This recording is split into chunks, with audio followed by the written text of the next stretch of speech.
नमस्कार, मैं हूं पवन शुक्ला और हम कर रहे थे आईटी यानी कि इंफॉर्मेशन टेक्नोलॉजी। और उसमें हमारी जो बुक चल रही थी उसका नाम था डोमेस्टिक डेटा एंट्री ऑपरेटर, जो कि है 9th क्लास के स्टूडेंट्स के लिए और जो फर्स्ट लेवल के स्टूडेंट हैं उनके लिए। तो चलिए, इसमें आज हमारा टॉपिक जो है वो है इलेक्ट्रॉनिक स्प्रेडशीट और ये 4th यूनिट है यानी कि 4th लेसन है और इसका हम आज फर्स्ट क्लास है इसकी। तो इसमें हम आज सीखेंगे कि स्प्रेडशीट है क्या और इसके मेन पार्ट्स क्या हैं, इसको कैसे हम यूज़ कर सकते हैं, थ्योरेटिकल भी और इसका प्रैक्टिकल भी। तो सबसे पहले है इंट्रोडक्शन ऑफ स्प्रेडशीट। हमारे दैनिक जीवन में या कार्यस्थल पर यानी कि हमारे डेली लाइफ में और जो हमारा वर्क प्लेस है उसके ऊपर हमें विभिन्न प्रकार की कैलकुलेशंस यानी कि गणनाएं जो हैं वो करनी पड़ती हैं। यह गणनाएं कैलकुलेशंस विभिन्न प्रकार की हो सकती हैं और इन्हें करने के लिए अन्य प्रकार के यंत्रों का उपयोग किया जा सकता है। जैसा कि हम अगर छोटी गणनाएं कोई करते हैं, छोटी कैलकुलेशंस हैं, वो हम अपनी उंगलियों से भी कर लेते हैं, लेकिन अगर हमें कोई जटिल यानी कि कॉम्प्लेक्स कैलकुलेशंस करनी है तो हमें कैलकुलेटर की हेल्प लेनी पड़ती है। तो इसी प्रकार जो एक स्प्रेडशीट पैकेज होता है उसका क्या मीनिंग है कि ये एक एप्लीकेशन है, ये एक सॉफ्टवेयर है जिसका उपयोग हम कई प्रकार की कैलकुलेशंस करने के लिए करते हैं या फिर अपने रिकॉर्ड को मेंटेन करने के लिए, क्योंकि इसमें रिकॉर्ड को भी मेंटेन किया जा सकता है। जैसे हम कैलकुलेटर यूज़ करते हैं, कैलकुलेटर सिर्फ इतना है कि आप उसको कैलकुलेट कर सकते हैं, लेकिन जो स्प्रेडशीट है उसमें आप साथ में अपना रिकॉर्ड भी मेंटेन कर सकते हैं।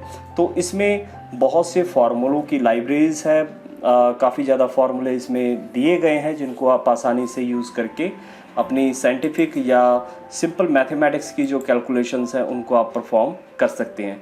इसका जो स्ट्रक्चर है जैसा मैंने इमेज में दिखाया है कि कुछ इस प्रकार से दिखता है। तो इसको हम आगे करते हैं। नेक्स्ट है हमारा Libre office Calc.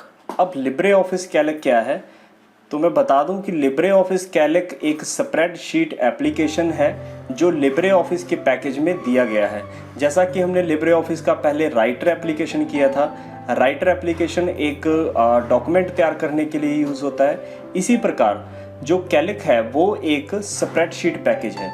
Spreadsheet package data विश्लेषण और लेखांकन अनुप्रयोगों के लिए व्यापक रूप से उपयोग किए जाते हैं। इन क्षमताओं के कारण स्प्रेडशीट पैकेज का उपयोग किया जाता है। उसका मेन कारण क्या है स्प्रेडशीट को यूज़ करने का, कि इसमें एक तो आप रिकॉर्ड मेंटेन कर सकते हैं और इसमें फार्मूलाज का यूज़ किया जाता है और इसमें आप जो है कैलकुलेशंस जो है मैथमेटिक्स की या फिर साइंटिफिक कैलकुलेशंस हैं वो आप आसानी से कर सकते हैं। तो यहाँ पर लिब्रे ऑफिस कैल्क जो है का उपयोग निम्नलिखित गतिविधियों को सही और कुशलता से करने के लिए किया जाता है। यानी कि जो एक एक्यूरेसी है, कंप्यूटर हम जानते हैं कि ऐसी मशीन है जो बिल्कुल एक्यूरेट है, जो कैलकुलेशंस हैं उसकी बिल्कुल एक्यूरेट होती हैं। तो उन्हीं एक्यूरेसी के लिए हम कैल्क का उपयोग करते हैं। वैसे स्प्रेडशीट हमें यहाँ पर मैंने 4 एग्जांपल आपको दिखाई हैं। जैसे हम MS एक्सेल, माइक्रोसॉफ्ट ऑफिस द्वारा बनाया गया एक्सेल भी यूज़ कर सकते हैं। लिब्रे ऑफिस का हम कैल्क यूज़ कर सकते हैं या फिर ओपन ऑफिस में भी कैल्क नाम का सॉफ्टवेयर था, आप उसको यूज़ करते हैं, या एप्पल में जो है इंक्लूड नंबर्स आप यूज़ कर सकते हैं। तो ये सभी स्प्रेडशीट हैं, इनमें से हम आज जो यूज़ करने वाले हैं वो है लिब्रे ऑफिस कैल्क। तो इसमें मूल जो मुख्य जो चीज़ें हैं वो क्या हैं, सबसे फर्स्ट है tabulation of data.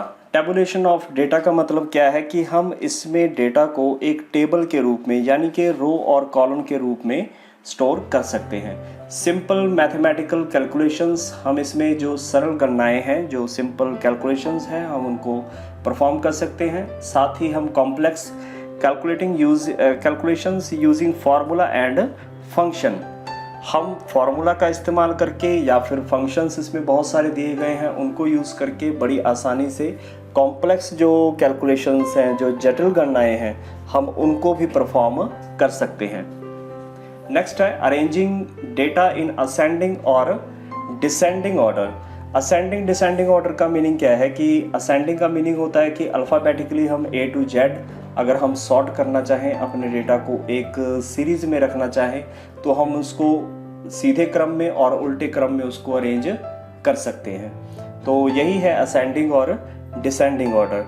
Filtering data, हम अपने रिकॉर्ड को फिल्टर कर सकते हैं, यानी कि अपने पूरे रिकॉर्ड में से हम किसी खास पार्ट को, किसी खास डेटा को रखना चाहें सीरीज़ में तो हम उसको भी रख सकते हैं। Check the validity of data, हम अपने डेटा की वैलिडिटी यानी कि उसके ऊपर कोई कंडीशन लगा सकते हैं। प्रोटेक्शन दे सकते हैं, हम अपने पूरे शीट के ऊपर कोई प्रोटेक्ट कर सकते हैं ताकि कोई अनवांटेड अनऑथेंटिकेट जो पर्सन है उसको यूज़ ना कर सके, सिर्फ वही इस्तेमाल करे जिसके पास उसका पासवर्ड है। और उसके बाद है सेविंग फॉर फ्यूचर यूज़, हम इस रिकॉर्ड को जो हमने तैयार किया है स्प्रेडशीट में, हम उसको फ्यूचर यूज़ के लिए यानी कि कभी भी इस्तेमाल करने के लिए उसको सेव करके रख सकते हैं। तो चलिए नेक्स्ट देखते हैं, getting started with Libre office Calc window. अब अगर हम माइक्रोसॉफ्ट की विंडो यूज़ कर रहे हैं तो उसमें लिब्रे ऑफिस हम किस तरीके से चला सकते हैं। जब हम Linux Ubuntu operating system install करते हैं तो लिब्रे ऑफिस अपने आप हमारे कंप्यूटर में इंस्टॉल हो जाता है, जबकि अगर हम विंडो यानी कि माइक्रोसॉफ्ट की जो विंडो है वो अगर हम इस्तेमाल कर रहे हैं तो ये एप्लीकेशन हमें अलग से इंस्टॉल करना पड़ता है। तो इसको विंडो में हम कैसे स्टार्ट करेंगे, इन window find the shortcut of Libre office on start menu पर जाएं, वहाँ पे लिब्रे ऑफिस का जो आइकन है उसे चूज़ करें, या फिर आप डेस्कटॉप के ऊपर लिब्रे ऑफिस के आइकन के ऊपर डबल क्लिक करें तो आपका लिब्रे ऑफिस ओपन हो जाएगा। या फिर on click window menu select LibreOffice application then click on LibreOffice Calc, आप डायरेक्ट लिब्रे ऑफिस कैल्क पर भी जा सकते हैं। और तीसरा मेथड ये भी है कि आप सर्च में जाएं, सर्च में जाकर भी आप लिब्रे ऑफिस लिख सकते हैं, या फिर आप सीधा लिब्रे ऑफिस कैल्क लिखें तो भी आपका जो कैल्क सॉफ्टवेयर है, जो एप्लीकेशन है वो चल पड़ेगा। तो इस तरीके से आप यहाँ से इसको चूज़ कर सकते हैं। नेक्स्ट हम देखते हैं कि अगर हम लाइनक्स यूज़ कर रहे हैं तो उसमें हम लिब्रे ऑफिस को किस तरीके से स्टार्ट करेंगे। तो उसमें बड़ा ही आसान है कि आप in Ubuntu Linux find the calc icon on application launcher और search it by click on show applications. आप या तो फिर आप जो हमारी एप्लीकेशन लॉन्चर होता है लाइनक्स ऑपरेटिंग सिस्टम में वहाँ पर जा सकते हैं, और या फिर आप मतलब कि शो एप्लीकेशंस में जाकर भी लिब्रे ऑफिस को सेलेक्ट कर सकते हैं। जैसा कि ये इमेज में मैंने दिखाया है कि इस प्रकार से आप यहाँ एप्लीकेशंस पर जाएं और ऑफिस में जाकर आप लिब्रे ऑफिस पर सेलेक्ट कर दें। नेक्स्ट हमारा parts of Libre office Calc. अब जो लिब्रे ऑफिस कैल्क है उसके मुख्य भाग क्या हैं इसको हम देखते हैं। तो लिब्रे ऑफिस कैल्क एप्लीकेशन के मुख्य भाग निम्नलिखित हैं। तो सबसे पहली है हमारा टाइटल बार यानी कि जो हमारी एप्लीकेशंस के ऊपर सबसे ऊपर जो बार आ रही है उसको हम कहते हैं टाइटल बार, जहाँ पर हमें अपने डॉक्यूमेंट का जो नेम है वो दिखाई देता है। और सेकंड उसके बाद है हमारे पास मेन्यू बार में डिफरेंट टाइप्स के मेनूज़ होते हैं, जैसे फाइल है, एडिट है, व्यू है, इंसर्ट है, style, sheet, data, tools, window, help, ये सभी। और यहाँ पर अगर मैं इमेज में आपको दिखाऊं तो यहाँ पर आपको दिखाई देगा कि ये फाइल, एडिट, व्यू, इंसर्ट, ये वाली जो है हमारी मेन्यू बार है और ये वाली हमारी टाइटल बार है। और ये जो बार है ये हमारी स्टैंडर्ड टूल बार होती है। और उसके नीचे ये जो है ये फॉर्मेटिंग बार है, यहाँ पर हम अपने डेटा को फॉर्मेट कर सकते हैं। और उसके नीचे इसमें स्पेशल बार जो होती है उसको हम कहते हैं फार्मूला बार। और इसके बाद यहाँ जो लिब्रे ऑफिस है उसमें ये साइड बार भी दिया जाता है। तो साइड बार है, नीचे शीट्स बार है जहाँ पर नंबर ऑफ शीट्स आपको दिखाई देंगी। और सबसे लास्ट में होती है स्टेटस बार, यहाँ पे आपको अपने सेल, अपने डॉक्यूमेंट के स्टेटस के बारे में पता लगता है। तो अभी इसको डिटेल में ज़्यादा पढ़ने की ज़रूरत नहीं है क्योंकि इसमें ज़्यादा ऑप्शंस जो हैं वो ओपन, सेव, एडिट में undo, cut, copy, paste, something, ये ऑप्शंस होती हैं। इनको हम थोड़ा डिटेल से करेंगे। तो चलिए नेक्स्ट हम बार देखते हैं। नेक्स्ट है हमारी लिब्रे ऑफिस कैल्क में स्टैंडर्ड टूल बार और फॉर्मेटिंग बार अपने आप उत्पन्न होती है। बिल्कुल, ये बाय डिफ़ॉल्ट जो है वो हमें दिखाई देती हैं। विभिन्न प्रकार के ऑप्शन दिए गए हैं इनमें, और जैसा कि हम इसमें देखेंगे तो यहाँ पे ये जो बार है, ये वाली बार जिसमें आपको ये सेव, प्रिंट वगैरह की या कट कॉपी पेस्ट की ऑप्शंस दिखाई दे रही हैं, इसको हम कहते हैं standard toolbar. The standard toolbar shows the icons for most common operations such as editing, arranging, filtering etcetera used by working on the spreadsheet. तो जब हम स्प्रेडशीट के ऊपर वर्क कर रहे हैं तो हमें नंबर ऑफ ऐसे ऑपरेशंस हैं जिनकी हमें ख़ास ज़रूरत पड़ती है, बार बार ज़रूरत पड़ती है, तो उन ऑपरेशंस के लिए ये हमें बार दिया गया है। इसके बाद है नेक्स्ट हमारा फॉर्मेटिंग टूल बार। फॉर्मेटिंग में मैंने आपको बताया था कि जो हमारे डॉक्यूमेंट का व्यू है उसको हम चेंज कर सकते हैं, like filling the colours, font size, font style, something. तो इन चीज़ों के लिए formatting toolbar has the most common operations related to formatting data sheet. Data sheet को फॉर्मेटिंग करने के लिए इसमें ऑप्शन दिए गए हैं। It includes button, the font selection, size of text, alignment, cell value formatting and indentation. Indentation वगैरह ये जो हम अभी लिब्रे ऑफिस राइटर में करके आए हैं, ये सारी ऑप्शंस जो हैं वो इसमें भी दी गई हैं। और इसके बाद है ये हमारी नेक्स्ट जो इसमें न्यू है, ये है हमारी फार्मूला टूल बार। इसके जो मुख्य पार्ट है वो मैं आपको बता दूं कि ये तो है नेम बॉक्स जहां पर आपके सेल का नाम आता है, और दूसरा फंक्शन विजार्ड ये वाला जिसमें आपको फंक्शन, नंबर ऑफ फंक्शंस मिल जाएंगे, और ये जो है ये सम का सिंबल है जहां से आप किसी का भी सम बड़ी आसानी से कर सकते हैं। उसके बाद है फंक्शन, ये जो है यहाँ से आप फंक्शन को अप्लाई करते हैं, और लास्ट में है इनपुट, यहाँ पर आप जो भी लिखना चाहते हैं सेल के अंदर वो लिख सकते हैं। तो ये मुख्य पार्ट्स हैं जो हम एक्सेल में यूज़ कर चुके हैं और अभी हम करेंगे कैल्क में। तो चलिए नेक्स्ट देखते हैं वर्कशीट। अब वर्कशीट क्या होती है? जिस शीट के ऊपर हम काम कर रहे हैं, जिस शीट के ऊपर हम वर्क करते हैं, उसको एक्चुअल में वर्कशीट बोलते हैं। लिब्रे ऑफिस कैल्क वर्कशीट किसी अन्य स्प्रेडशीट एप्लीकेशन की तरह ही होती है। इसमें भी रोज़ होती हैं और कॉलम्स होते हैं, और पहले से हमें बाय डिफ़ॉल्ट जो है वो 3 शीट्स मिलती हैं, यानी कि 3 शीट मिलती हैं जिनका नाम होता है शीट 1, शीट 2 एंड शीट 3। इन्हें आवश्यकता अनुसार बढ़ाया भी जा सकता है, अगर आप डिलीट करना चाहें तो डिलीट भी कर सकते हैं। तो इसमें ये कुछ शीट का हमें दिया गया है कि किस प्रकार से cell and cell address, the intersection of a row and column is called a cell. Intersection यानी कि रोज और कॉलम जहाँ पे कटती हैं, यहाँ पे मिलती हैं, उनको हम कहते हैं सेल। आप सीधा सा समझें कि जो अल्फ़ाबेटिकली दिए गए हैं ABC, इनको हम कहते हैं कॉलम्स, और ये जो लेफ़्ट से राइट हॉरिजॉन्टल जो लाइनें हैं इनको हम कहते हैं रोज़, जो कि 1 2 3 से हैं, और ये जो बॉक्स है इसको हम कहते हैं सेल। सिंपल सा फंडा है कि आप इसको याद रखें कि जो ऊपर से नीचे है यानी कि वर्टिकली है उनको हम कहते हैं कॉलम्स, जो लेफ़्ट से राइट है यानी कि हॉरिजॉन्टली है उनको हम कहते हैं रोज़, और जो ये बॉक्स है इनको हम कहते हैं सेल। तो एक्टिव सेल का मतलब क्या होता है? In spreadsheet cell is the place where we enter the data.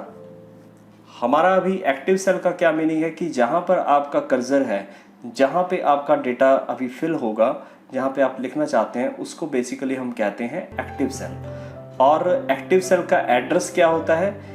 ये जो हमें यहाँ पर दिखाई दे रहा है, जैसा कि हम अभी इस सेल में हैं, तो ये A1 यानी कि इस सेल का एड्रेस क्या है? A1, तो इसका एड्रेस जो है वो A1 है। तो active cell in worksheet, to enter data in the cell it should be selected first. Data वहीं पे एंटर होता है जहाँ पे हम सेलेक्ट करके रखते हैं। तो यानी कि अगर हमने कहीं पे डेटा एंटर करना है तो सबसे पहले आप उसी सेल को सिलेक्ट करें जिसमें आप डेटा को एंटर करना चाहते हैं। और नेक्स्ट हमारा रोज़ एंड कॉलम्स क्या है, ये मैंने आपको बता दिया कि अप टू डाउन जो है वो कॉलम्स हैं, लेफ़्ट टू राइट जो है वो रोज़ हैं, और इनका जो एड्रेस है, एड्रेस दोनों के कॉम्बिनेशन से बनता है। जैसे अगर मैं बात करूं कि ये जो सेल है ये A1 है, यानी कि A कॉलम है और 1 रो है, तो इसका नाम है A1। तो चलिए नेक्स्ट करते हैं रेंज ऑफ सेल्स, सेल की रेंज का क्या मतलब है? तो इसका एक सिंपल सा एग्जांपल मैं आपको दूं कि उन सेल्स को हम सेल की रेंज कहते हैं जिन सेल्स को आपने सेलेक्ट किया हुआ है। जितने भी आप सेल सेलेक्ट कर लें उसी को एक्चुअल में सेल की रेंज कहा जाता है। ऐसे सेल्स का समूह जिन्हें एक साथ सिलेक्ट किया गया हो उन्हें रेंज ऑफ सेल्स कहते हैं। यह मुख्य रूप से 3 तरह के हो सकते हैं। बिल्कुल, सबसे पहला है कॉलन रेंज। कॉलन रेंज यानी कि किसी सिंगल कॉलम में आपने नंबर ऑफ सेल्स को सिलेक्ट किया हुआ है। दूसरा है रो रेंज, यानी कि आपने किसी सिंगल रो में आपने नंबर ऑफ कॉलम्स या नंबर ऑफ सेल को सिलेक्ट किया है। और तीसरा है आपने रोज एंड कॉलम्स दोनों में से आपने किसी को सिलेक्ट किया हुआ है। जैसा कि मैं आपको दिखाऊं तो ये जो है, ये देखिए आपने रेंज फर्स्ट है, तो आपने क्या किया कि यहाँ से अभी आपका रो जो है वो सिंपल सिंगल रो है, 5 नंबर रो पे है, लेकिन कॉलम आपका बी भी है, इसमें सी भी है और डी भी है। तो ये क्या है? रो रेंज। और कॉलम रेंज ये वाली है। कॉलम रेंज का मतलब क्या है कि आप सिर्फ कॉलम तो आप यूज़ करने हैं एफ, और आपकी रोज जो है वो 5 6 7 8 9 10, तो ये सारी ये आ गई, तो इसको हम कहते हैं कॉलम रेंज। और तीसरा है column and row, row and column range. इसका मीनिंग क्या है कि इसमें आपके नंबर ऑफ कॉलम्स भी हैं और नंबर ऑफ रोज भी हैं। तो ये 3 बेसिकली प्रकार के हैं, आपने इनको ध्यान में रखना है। ये 3 टाइप की जो है सेल की रेंज होती है। तो नेक्स्ट है हमारा, हम इसमें थोड़ा सा प्रैक्टिकल करेंगे, क्योंकि ज़्यादा इसमें हम प्रैक्टिकल से ही समझ पाएंगे कि एक्चुअल में इसका यूज़ करते कैसे हैं। तो चलिए हम चलते हैं अपनी प्रैक्टिकल स्क्रीन पर और इसको नेक्स्ट करते हैं। तो चलिए प्रैक्टिकल करते हैं। और यहाँ पर जब हमने कैल्क जो लिब्रे ऑफिस का कैल्क है उसको स्टार्ट करना है, तो आप स्टार्ट मेनू से जा सकते हैं। स्टार्ट मेनू से यहाँ पर आप लिख सकते हैं CALC कैल्क। तो कैलकुलेटर का भी कैल्क वैसे शॉर्टकट होता है, और लिब्रे ऑफिस का भी जो है वो कैल्क होता है। तो आप यहाँ से भी स्टार्ट कर सकते हैं। दूसरी ऑप्शन, आप सीधा ऑल प्रोग्राम्स में जाएं। ऑल प्रोग्राम में जाकर आपको यहाँ पर लिब्रे ऑफिस मिलेगा। लिब्रे ऑफिस में जाकर यहाँ पर लिब्रे ऑफिस कैल्क, तो यहाँ से भी आप जो है स्टार्ट कर सकते हैं। और डेस्कटॉप पे भी आपको अगर दिखाई दे तो यहाँ पे आपको ये बना हुआ है, यहाँ से भी आप इसको चला सकते हैं। तो हमारी जो फर्स्ट स्क्रीन है कैल्क ऑफिस की वो इस तरीके से दिखाई देगी, और इसमें मैंने कुछ फाइल्स बना भी रखी हैं, मैं आपको दिखाऊं। तो जैसे मैंने ये एक छोटी सी फाइल बनाई है जिसमें मैंने एक स्टूडेंट का रिकॉर्ड जो है वो मेंटेन किया है। जैसे मैंने serial number, name of students, उनकी क्लास, उनके मार्क्स जो हैं डिफरेंट सब्जेक्ट्स में, जैसे हिंदी है, English, computer science, science, SST, उसके बाद मैंने इसका टोटल किया है। तो ये बिल्कुल MS एक्सेल की तरह है, उसी तरह ये टेबल बना हुआ है पूरे का पूरा। और इसमें मैंने आपको बताया था कि जो ऊपर से नीचे ये वाली जो लाइंस हैं ऊपर से नीचे आ रही हैं, इनको हम कहेंगे कॉलम्स, और ये जो है जिनको हम डिजिट से शो कर रहे हैं इनको हम कहते हैं रोज। और जो बीच में इंटरसेक्शन बनता है ये बॉक्स, इसको हम कहते हैं सेल। तो इसके हम थोड़ा सा एनवायरनमेंट के बारे में जान लें। ये मैंने बताया था कि ये टाइटल बार है, यहाँ पर ये मेन्यू बार है। मेन्यू के अंदर आपको डिफरेंट जो है ऑप्शंस हम आगे यूज़ करेंगे वो दिखाई देंगी। यहाँ पर ये स्टैंडर्ड टूल बार है हमारी, जिसके अंदर आपको डिफरेंट जो मेन ऑपरेशंस हैं वो आपको मिलते हैं, जैसे कट, कॉपी, पेस्ट हो गया, या फिर अंडू की ऑप्शंस है, या हम कहें कि ये स्पेल चेक वगैरह की है। तो ये सारी ऑप्शंस आपको जो है वो स्टैंडर्ड टूल बार में मिलेंगी। उससे नीचे हमारी होती है फॉर्मेटिंग बार, जिसमें अलाइनमेंट्स होगी, या बोल्ड, स्टाइल, इटैलिक, अंडरलाइन, ये फॉन्ट कलर, ये बैकग्राउंड कलर, समथिंग, ये सारी चीज़ें मिलेंगी। इसमें मेन ये वाली जो बार है ये नई है हमारे लिए, इसमें इसको कहते हैं हम फार्मूला बार। यहाँ पर हमारे जो सेल है जिसको हमने सेलेक्ट किया हुआ है उसका एड्रेस दिखाई दे रहा है। जैसे ये G8 का मतलब ये है कि हम इस समय G कॉलम पर हैं और 8 नंबर रो के ऊपर। अगर मैं यहाँ पर इसे सिलेक्ट करूँ तो ये देखिए G14 आ गया, इसे सिलेक्ट करूँ तो इसी तरह D13। तो इस हिसाब से ये जो है ये पूरी बार जो है ये वर्क करती है। तो तो चलिए मैं इसको आपको थोड़ा सा यूज़ करके दिखाता हूँ। जैसे ये मैं डिलीट कर देता हूँ फ़िलहाल। तो इसको मैंने कैसे कैलकुलेट किया है, सिंपल, मैं इसमें कोई भी मार्क्स दे देता हूँ, कोई भी ये डमी है और इसमें मैंने मार्क्स दे दिए। अब टोटल किस तरह करेंगे हम, देखिए फॉर्मूला यहाँ से भी लगा सकते हैं और यहाँ पर भी आप फॉर्मूला लगा सकते हैं, ठीक है। तो मैं यहाँ पर सबसे पहले इक्वल टू लिखना पड़ेगा, जैसे हम MS एक्सेल में करते थे, इक्वल टू, और मुझे लिखना है सम के बाद मैंने ब्रैकेट स्टार्ट की और यहाँ से मैं किसको सम करना चाहता हूँ तो मैं इनको सेलेक्ट कर लेता हूँ। सॉरी, ये यहाँ नहीं आएगा सम, इसके अंदर हम क्या करेंगे, यहाँ से इतने जो मेरे सेल्स हैं मैं इनका सम करना चाहता हूँ, इनको जोड़ना चाहता हूँ और उसके बाद ब्रैकेट हम क्लोज करेंगे एंड देन एंटर। तो ये इनका सम होके आ गया। परसेंटेज करने के लिए सीधा सा जो टोटल है उसको हम मल्टीप्लाई करते हैं 100 से, और जितने में से मार्क्स हैं, यानी कि मैंने यहाँ पर 5 सब्जेक्ट लिए हैं तो 500, इस तरीके से ये इनकी परसेंटेज आ गई। और आप इसको यहीं से आप इसको रिपीट करना चाहें तो आप इसको रिपीट कर सकते हैं। इस तरीके से मैंने ये रिपीट कर दिया नीचे की तरफ, और इसमें अगर हम वैल्यूज़ को फिल करते जाएंगे तो ये देखिए अपने आप जो है कैलकुलेशंस वो हो रही हैं। और इसी तरीके से मैं इसको भी फिल कर देता हूँ,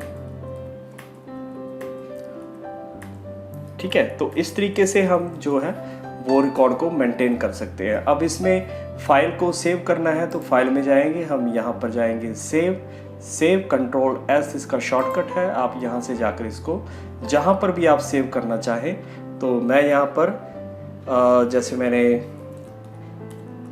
स्टूडेंट नाम का ये टेबल बनाया तो इसकी जो एक्सटेंशन होगी वो ODF होगी, ठीक है। तो इसको हम ODF के एक्सटेंशन के साथ सेव करेंगे और इसको आप सेव विद पासवर्ड भी कर सकते हैं। प्रोटेक्शन मैंने बताया था इसमें है, तो आप अगर सेव विद पासवर्ड करेंगे तो ये आपसे यहाँ पर पासवर्ड मांगेगा। मैं यहाँ पर 1 2 3 और 1 2 3 मैं रिपीट कर रहा हूँ, मैं इसको ओके करता हूँ।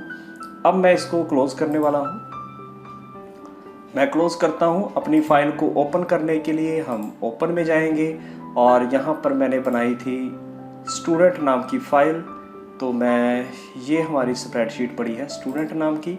मैं इसको ओपन करूँ तो ये हमसे सबसे पहले पासवर्ड पूछेगा, तो यहाँ पर मैं 1 2 3 ओके एंड देन ये जो मेरी फ़ाइल है वो ओपन हो जाएगी। ये देखिए इस तरीके से ये फ़ाइल मेरी ओपन हो गई। और इसको हम बिल्कुल यहाँ पर नीचे मैं आपको दिखाऊं तो ये शीट्स हैं, यहाँ पर नंबर ऑफ़ शीट्स आप इंसर्ट कर सकते हैं ये प्लस के सिंबल से। बाय डिफ़ॉल्ट एक शीट है और इसको आप लगभग 255 के करीब आप शीट्स जो है वो इंसर्ट कर सकते हैं। तो आई थिंक आपको कुछ ना कुछ इसका एनवायरनमेंट जो है वो आपको समझ में आया होगा। और इसमें बहुत से फार्मूलाज हैं, बहुत सी कैलकुलेशंस हैं, वो हम अपनी नेक्स्ट क्लास में जैसे जैसे हम सीखते जाएंगे वैसे वैसे करते जाएंगे। तो मिलते हैं नेक्स्ट क्लास में। चैनल को सब्सक्राइब कर लें और जो हमारी वीडियोस हैं उनको शेयर करें ताकि बाकी जो स्टूडेंट्स हैं, बाकी जो लोग हैं वो सीखना चाहते हैं उनको इसका बेनिफिट मिल सके। मिलते हैं हमारी नेक्स्ट वीडियो में। धन्यवाद।